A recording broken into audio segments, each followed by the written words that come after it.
Hey, what is up guys? Welcome to my YouTube channel, Wine with B. My name is Bailey. Today we're going to be reviewing movies, specifically Christmas movies, and of course, having ourselves a glass of wine. So go get yourself a glass and we'll get started. So, a little background as to why I wanted to start this YouTube channel. It's for my love of Christmas, wine, and movies. A couple of years ago, I started just watching Christmas movies on my couch with my dog, and I was watching so many of them that I was like, I should review these for people. So I put them on my Instagram stories, and then very surprisingly, a lot of people reached out and really liked them, and so then, you know, a year passes, and then even more people are like, where are those Christmas movie reviews? And so I, added some more categories in and took to my Instagram story again and started putting my reviews up, and they were a hit. This year I decided to broaden it a bit and start this channel with you guys.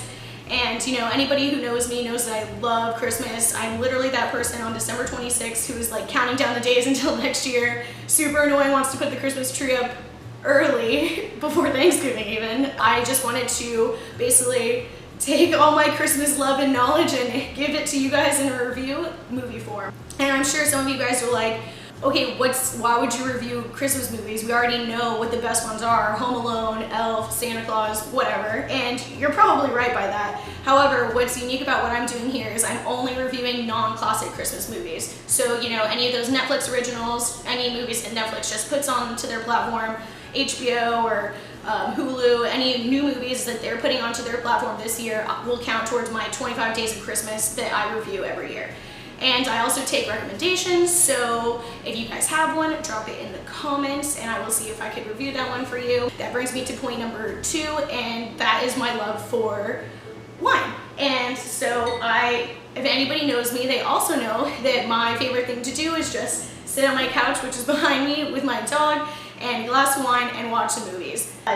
Since coronavirus started alone, Zoe and I, my dog Zoe, have watched over 115 movies and over 90 seasons of television. So I thought, I like to include her in my thought process. Since I'm sifting through all of this content anyways, might as well tell you guys what's worth watching, what's not worth watching, and hopefully y'all really enjoy it. So yeah, let's get right into it. Today I'm going to be drinking a Cab Sav. Cab Savs are my favorite. This one is Silver Palm, recommended to me by my Aunt Prissy a couple years ago. Shout out Aunt Prissy. I love this one. Let's crack her open.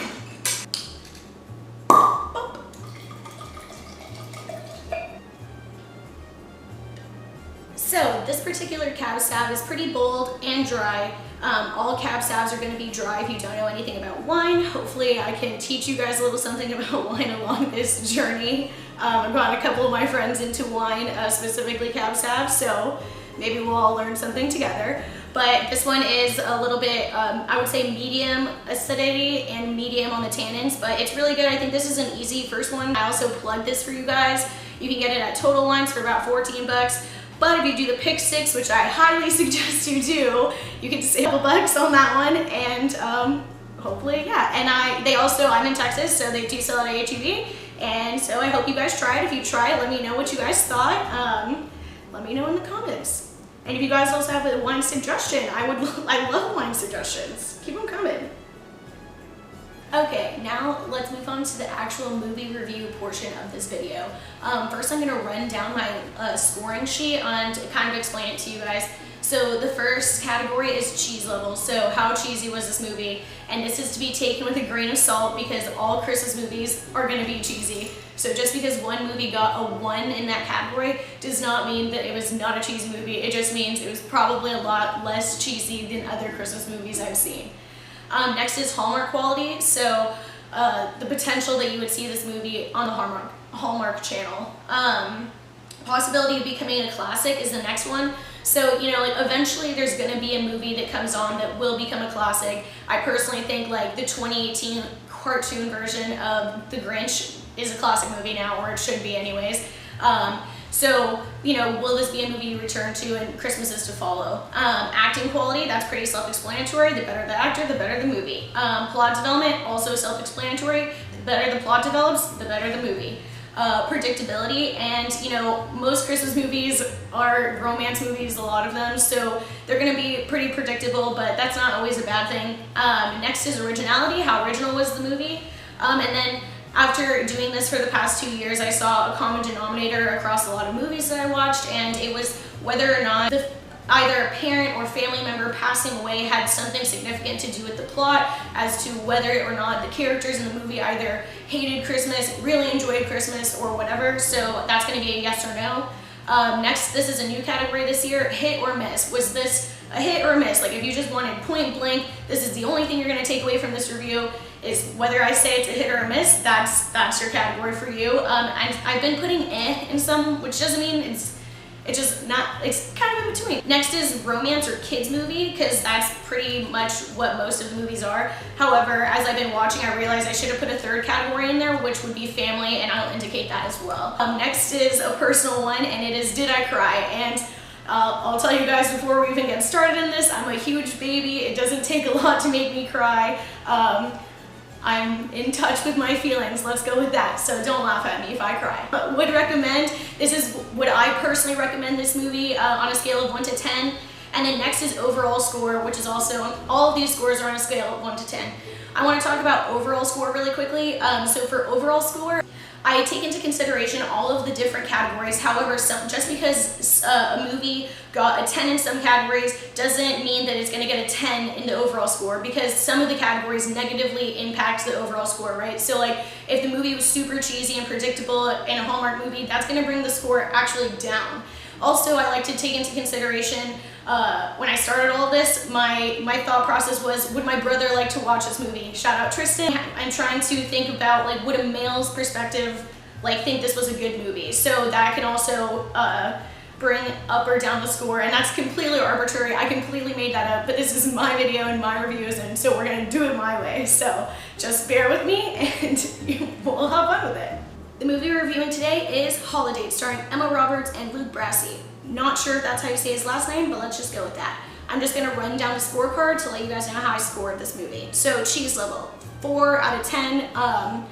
It wasn't like a 0% cheese. There was some cheese in it. It's a Christmas movie. It's always gonna be there, but it wasn't like a 10 out of 10 cheese level. Hallmark quality, 1.5 out of 10. There's no way this movie's gonna be on Hallmark. I'll get to the reason why later. Possibility of becoming a classic. I gave this a 4 out of 10. You know, I don't think it's gonna be like an Elf or anything, but I do think that this may be your feel-good romance movie that you return to maybe next season. Christmas quality, I gave this one a 5.5 out of 10. I docked some points here because it wasn't just about Christmas. They run through every holiday in the season, including like Cinco de Mayo, Thanksgiving, and that's not a spoiler alert. Acting quality, 9 out of 10, fantastic casting. I think they did a really good job with this. This is, you know, acting quality really has a lot to do with how cheesy the movie's gonna be too, because usually when you have an actress like Emma Roberts, she's not gonna star in a cheesy movie. Plot development, 7 out of 10, developed just great. Okay, predictability, 7 out of 10. So it's a romance movie. Like, you know what you're getting yourself into with a romance movie.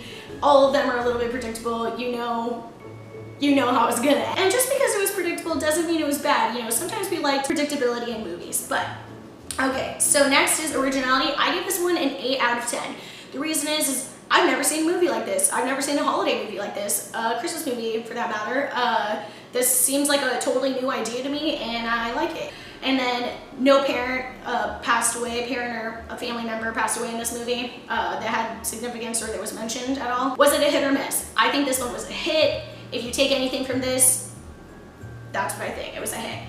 Romance movie or kids movie? It was a romance movie, definitely. Did I cry? Maybe a schmidge, but don't judge me. Would I recommend? An 8.5 out of 10. I would absolutely recommend this movie. I thought it was really good, especially for a Christmas movie. Yeah, okay, so and then overall score, 8.3 out of 10. Overall, I thought this was a really great movie. Like I said, never seen it done before. Wasn't all that cheesy. It's a little bit raunchy, so that's why I would never be on the Hallmark Channel. They say cuss words in it. It's an anti-Christmas Christmas movie. They kind of circle around through all the holidays in it. Christmas is in it twice. That's not a spoiler. I thought this was a really good movie. Emma Roberts did a great job. I love her as an actress. At a score of 8.3, that it might be in the, or I predict that it will be in my top 10 out of 25 movies that I watch in 2020. And reason why I say that and I am able to predict is just from doing it the past 2 years, and 8.3 is a pretty high score for me. I predict that it will be in the top 10. Another thing that I wanted to mention before I end this out with you guys is these reviews in no way are supposed to be a spoiler. I just am reading you cut and dry, just some numbers off of a scoring card that I created by myself, and so I just want you to take the numbers for what they are and run with it that way. I intend in no way to spoil any movie for you guys. I want you guys to go and watch it and let me know what you guys think as well, and let's chat about it. I don't know. Okay, so that is it, guys. Thank you for joining me. Please like, comment, and subscribe. I'm pretty sure that's what you're supposed to say. I don't know. I'm new to this. I'm winging all of this. Follow me on Instagram if you want to see all 25 of my Christmas movie reviews. It is at bay_ray_, so BAY_RAE_.